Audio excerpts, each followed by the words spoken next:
Well, James Harden is on the same team as Kevin Durant again, which means he now has the best odds in his career to win a title since the last time that he played with Kevin Durant. But you've got to admit, things have changed quite a bit since those days. Harden's not a sixth man anymore. Kevin Durant is a two-time champion depending on who you ask, and regardless of who you ask, they're both MVPs. So because things have gotten so fascinating in the last 9 years since they played together, let's take a look at the story of James Harden's career the same way we did for Kevin Durant. And let's track his progress from being a third wheel on a team with two other superstars to what just became the final cog to the NBA's next super team. James Harden was selected third overall in what turned out to be quite a stacked 2009 draft. He also capped off what had been possibly the best 3-year drafting stretch for any franchise in history. By this point, OKC had selected future MVP Kevin Durant, future MVP Russell Westbrook, and elite rim protector Serge Ibaka, and here they were capping it off with future MVP James Harden. Although it would be quite difficult to get 3 players of this caliber to reach their full potentials playing together, it was easily identifiable early on that they had a core that would be contending in a very short amount of time. This much was evidenced by OKC's jump to 50 wins in James Harden's rookie year, in which he averaged 10 points. But much like the second year for him, it was nothing that special. He would improve marginally while barely starting at all, mostly hidden by the all-star talents of Russell Westbrook and Kevin Durant.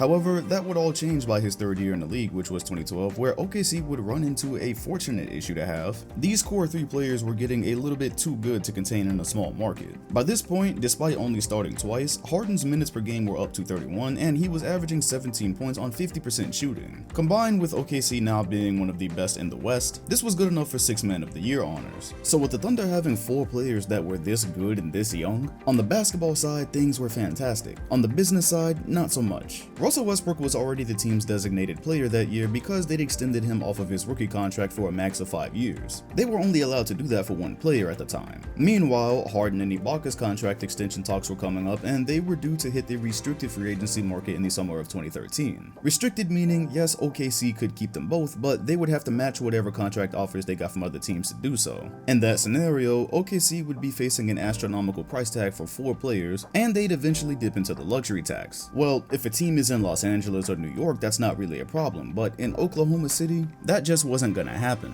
OKC would go on to lose the finals to the veteran Miami Heat in 5, and James Harden would post a terrible performance. Later that year in August, Serge Ibaka agreed to a $49 million extension. It's not so much that Sam Presti chose Ibaka over Harden as much as it was that he thought Harden was going to take a team-friendly contract as he'd gotten other players to do. OKC's offer was closer to $52 or $55 million, and Rob Pelinka simply said his client was taking no less than $60 million for 4 years. Thus, the Thunder had a choice. They could agree and pay him now, which the franchise clearly was not going to do. They could wait and see what the market dictated a year later, where he definitely would have been offered a max from somebody because he was only getting better every year, which of course would have resulted in Harden being lost for nothing, or they could cash him in for pieces now. Thus, James Harden's unnaturally short career with the Oklahoma City Thunder would come to an end as he would take off with the Houston Rockets. The team's roster was free real estate from Harden from the jump, as they really had no super premier player that they were building around, no established core, and thus Harden could do whatever he needed and take as many shots as he wanted. And he wasted no time proving a lot of people right. His first game with the Rockets, 37 points, 12 assists, 6 rebounds. His second game with the Rockets, 45 points, 7 rebounds, 73% shooting. Think Oklahoma regretted this? Of course they did. But there's also no way to guarantee this is the version of Harden we would have ever seen with the Thunder had none of the other stars gotten injured. But that was all water under the bridge, or in this case, earth under the rocket. In his first season as a first option, Harden would go from 16 points to 26 points a game, 6 assists, 5 rebounds, and he would make his first All-Star team, leading the Houston Rockets to the 8th seed, which was good enough to play the Oklahoma City Thunder in the first round. As a result of that series with James Harden's team, it turns out one of OKC's stars did get injured, and they could have sorely used him next to Kevin Durant in the coming series. But it was one of those freak accidents, and we have no assurance that would have happened if Harden would have stayed. That's the butterfly effect. Even without Russell Westbrook, the Rockets were overmatched, and they would see a first round exit in 6 games. They were not a great team, and they were not expected to be a great team until that summer.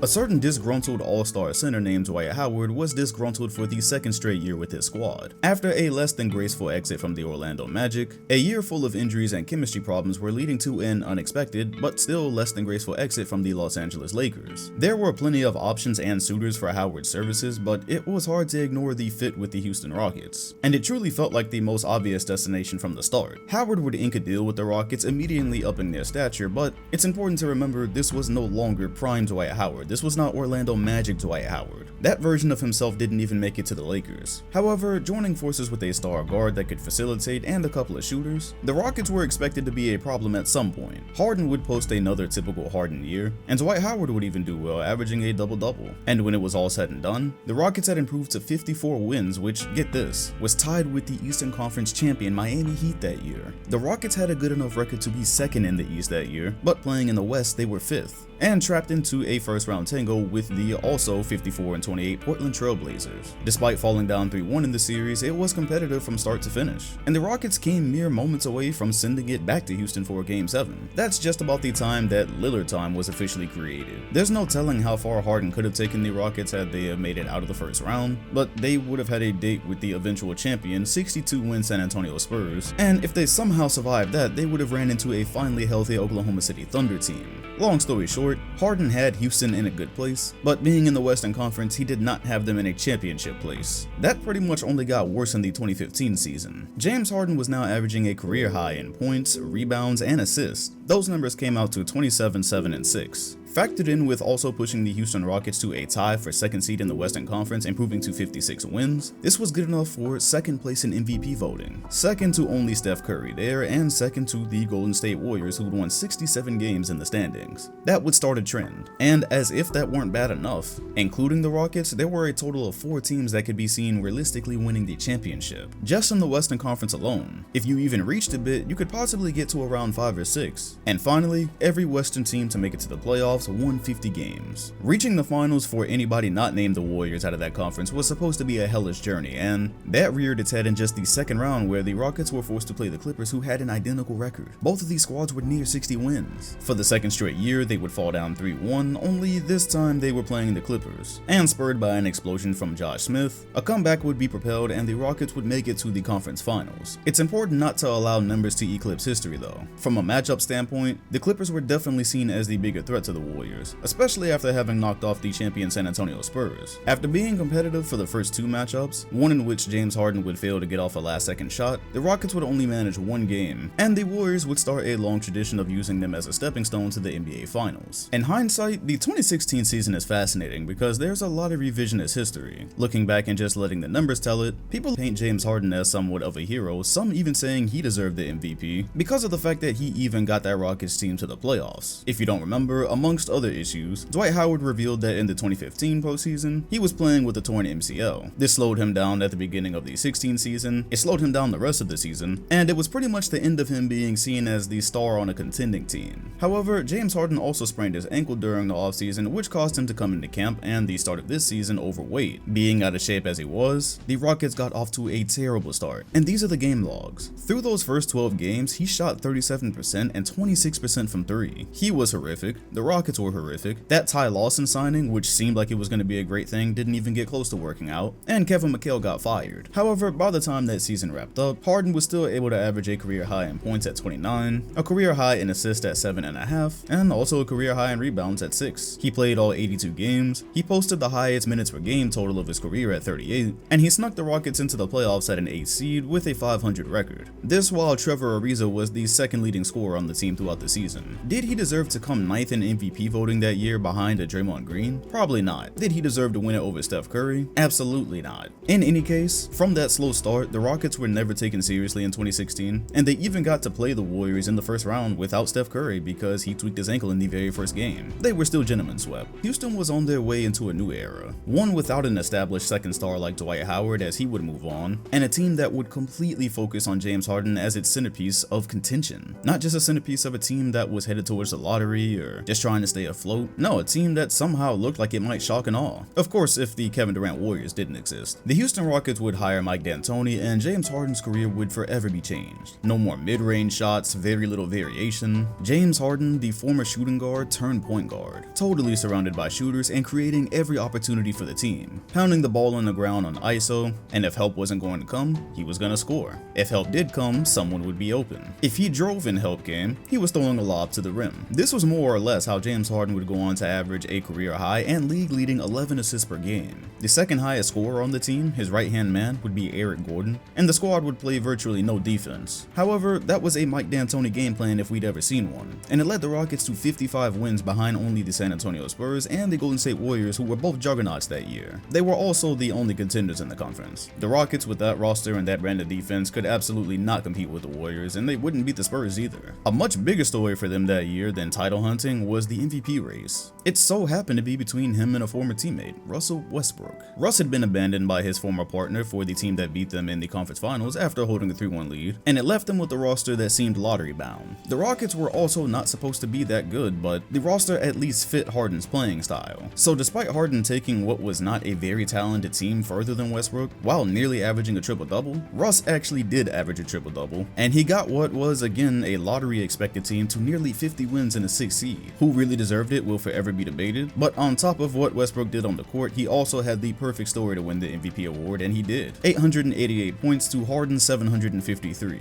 The first place vote, however, was a landslide. Speaking of narratives, this was really the first time we saw a damaging one to James Harden in the playoffs. He hadn't yet had much success in the postseason, but his numbers in the regular season pretty routinely translated to the playoffs regardless of the result. But although they weren't expected to beat the Spurs in the second round, it provided one of the few times up to that point that Harden flat out disappointed in a time where his team really needed him, while in a situation they could reasonably be expected to win in. They had held their own with San Antonio up to Game 5, where the series was tied, and James Harden had an opportunity to extend the game. That's where we get the lasting image of an older Manu Ginobili blocking him. That was one thing, and of course narrative Twitter loved it, but then showing up at home to Houston where they could possibly send the series to a 7th game, and shooting a whopping 2 of 11, while scoring 10 points and turning the ball over 6 times, and fouling out. That to this very day may still be the most atrocious performance of his career. It was so bad in fact that there were accusations of him quitting on his team. But knowing that they had to face the Kevin Durant Warriors the very next series, even if they had made it out of this one, made it feel slightly inconsequential, but still inexcusable. However, that bit about the Warriors would change that summer and throughout the 2018 season. The Rockets were magnificent in Mike D'Antoni's first year considering what they had to work with, and now they were adding Chris Paul. Not to confuse the results with immediate expectations though. Chris Paul and James Harden were not supposed to work. At least that's the way most people saw it. Here was an all-time point guard who had been controlling teams throughout his entire career with the ball, now playing with James Harden, who had just had an all-time season as a point guard, controlling the entire team with the ball. From a style standpoint, even at this duo's best, they were not supposed to challenge the Kevin Durant Warriors. Yet that is exactly what happened. That Rockets offense would become history's best, despite playing in the same conference and the same year as the Warriors. The Rockets would win 65 games and supplant the Warriors as the NBA and the West's best team, record-wise. Their defense was even revolutionized, becoming the 6th best in the league, and James Harden would yet again up his scoring average to the highest of his career at 30 a game. At long last, he would capture that elusive, not NBA title, MVP award. His only real competition coming from LeBron James, who at that point, because of his team situation, was no real threat to win it. But by season's end, in the minds of many, Harden's team was very much a threat to the Warriors. As much as they could be anyways, considering the makeup of the rosters. Golden State couldn't realistically be expected to lose, but this was as close as we'd ever gotten. After losing only one game in each of the previous 2 series, the Battle of the Titans would commence, and for the first time in the Kevin Durant Golden State era, they would face a series deficit as the Rockets pulled ahead 3-2. They pulled ahead about the same time that Chris Paul pulled his hamstring. They were right there. They could have done it. They should have done it. And many people believe had Paul have been there, especially given the state of the series and the Rockets having home court advantage, they would have done it, but they didn't. Instead, they blew consecutive leads in Game 6 and 7, and in Game 7, they infamously missed 27 straight threes. James Harden, for the 2nd straight year in an important playoff game at home, disappointed, as he shot 12 of 29 from the field and 2 of 13 from 3,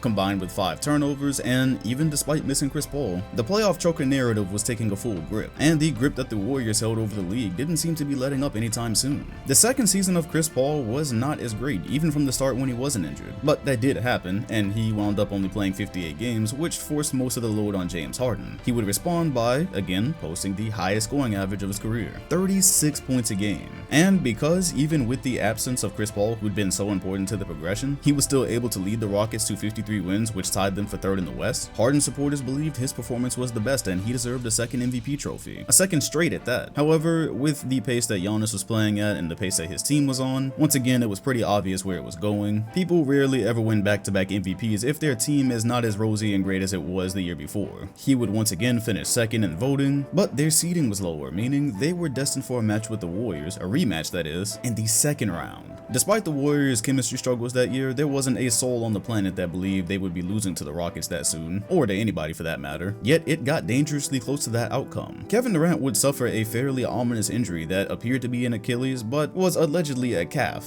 But because of when it happened, it was very clear that the Golden State Warriors would be playing the rest of that series without him. The problems with that were, the Rockets were still really good, and the Warriors had gave up some pieces to acquire Kevin Durant. So seeing the original three, Draymond, Steph, and Clay, play without an amazing supporting cast against a team that nearly knocked them off at full strength the year before, there were some eyebrows raised. Want to take a guess how this story ends? The Rockets narrowly lose a decisive Game 5 as James Harden does not do enough at the end of it to please his detractors, we'll say. And once again, with an important playoff game in Houston, with everything on the line, Steph Curry absolutely rips their hearts out and steps on them. A 33-point second half after it appeared that he was disappointing without the support of a super team, and some very rude and heartless daggers. James Harden shoots 11 of 25, the Houston Rockets go home. Or stay there, depending on how you look at it. Regardless of how you look at it, the Rockets had now been sent home by the Warriors in 15, 16, 18, and 19. Two of those in which the Rockets could have definitely won the title had they have made it there. And in all honesty, that was the end of Houston, because that summer, they would trade Chris Paul for Russell Westbrook, very questionably. There's still rumblings and reports out there of why Paul was traded. Some say Harden was behind it all, but it was one thing to see how he and Chris Paul would fit. It was entirely different to see how he and Westbrook would fit. From a point guard that could shoot the ball and give Harden maximum space to a point guard that could not shoot the ball and would make life more difficult for everybody on the team, specific to their play style. And so just to get that to work, midway through the season, the Rockets would send away their only center, their big man, and they would go from the NBA's famous small ball to micro ball, essentially completely depending on the offense, and then playing a very hectic brand of defense to try to make up for the mismatches. It was an interesting thought. The only problem was LeBron James was now in the Western Conference, and he was also there with Anthony Davis, one of the most dominant big men in today's NBA. So the Westbrook and Harden marriage did not go as bad as we thought it would. It was predictably a bit ratchet, but it also didn't help matters that the season was suspended halfway through, and when they came back, not only had both players had corona, but Westbrook developed a quad problem. By the time they matched up with the Lakers, not only was the matchup itself not a good one at all for a series, Westbrook was not the same, and he also had no clue what he was doing within the offense. He said he was just, quote, running around. The Rockets were ousted in 5, and that was pretty much Harden's last straw. At some point throughout the offseason, we caught wind that Westbrook was looking to be traded, he no longer wanted to be in Houston, and for anyone paying attention, that also spelled the end of James Harden's time there, because it was just getting too turbulent, too close to his contract decision. 2 years of Chris Paul in failure, 1 year of Westbrook in failure. What was next? Who were they going to get their hands on this specific squad that was going to help them beat the Lakers? Or just truly contend in a tough conference? Because it wasn't just the Lakers, it was also the Clippers. Yeah, Harden and Westbrook appeared around the time we thought we were going to have a league of duos for a while. While they were an interesting duo, they were far from the best. So with the turbulence that came from the Westbrook trade request, anybody could have seen that Harden was soon to follow. But boy, did this get ugly. Lack of communication with the team, parties during a global pandemic, on camera, another new coach, which it was reported Harden liked, but had also already made the decision that he didn't want to be a part of this team. And then Westbrook is traded for John Wall. Now, as good of a player as Wall was before the injury, and knowing that he's done pretty well after it, he still was not the piece that James Harden was going to take to an NBA championship in this conference. Neither was Christian Wood. Was this team bad enough that Harden should have treated him the way that he did? Absolutely not. But was it going to be a championship team? Especially not with him buying in, it wasn't, but even if he had of. The time was ticking. He's reaching his 30s, he would have had to do 2 more years in Houston, and so it got ugly, but he did what he thought he had to do. And the trade was taking quite a bit longer than we thought. Given his attitude toward everything Houston, it didn't feel that he was going to play 1 game with the team. Yet he did. It was a toxic environment, and it finally came to a head when he flat out told the entire city of Houston and the world in that interview that he no longer wanted to be there. After years of losing to the Warriors, coming second in MVP voting, getting right to the door and just not being able to open it, he was done. And there was no chance for reconciliation. Thus, through some negotiations, Houston apparently helped him land where he wanted to, despite the way he treated him. And he landed with the NBA's next big 3, its next super team. At long last, he's reunited with Kevin Durant, the duo we always wanted to see. There was always this what if. What if James Harden had been there when Westbrook went down, or what if he still went down while Harden was there? Would that have unlocked something totally different? Would we have found out that Harden and KD could be a dominant duo on their own? They both won MVPs by now, average 30 points. One of them's been to the highest level. These are two established current superstars of our league. And they're playing with Kyrie Irving, by the way. Kyrie, very mysterious, doesn't communicate a lot, but when he does show up, he shows out. And the prospect of at least one of these three players being on the floor at all times is daunting. Only time will tell how successful this freshly minted trio becomes, and it'll also tell us the rest of the story of James Harden's career.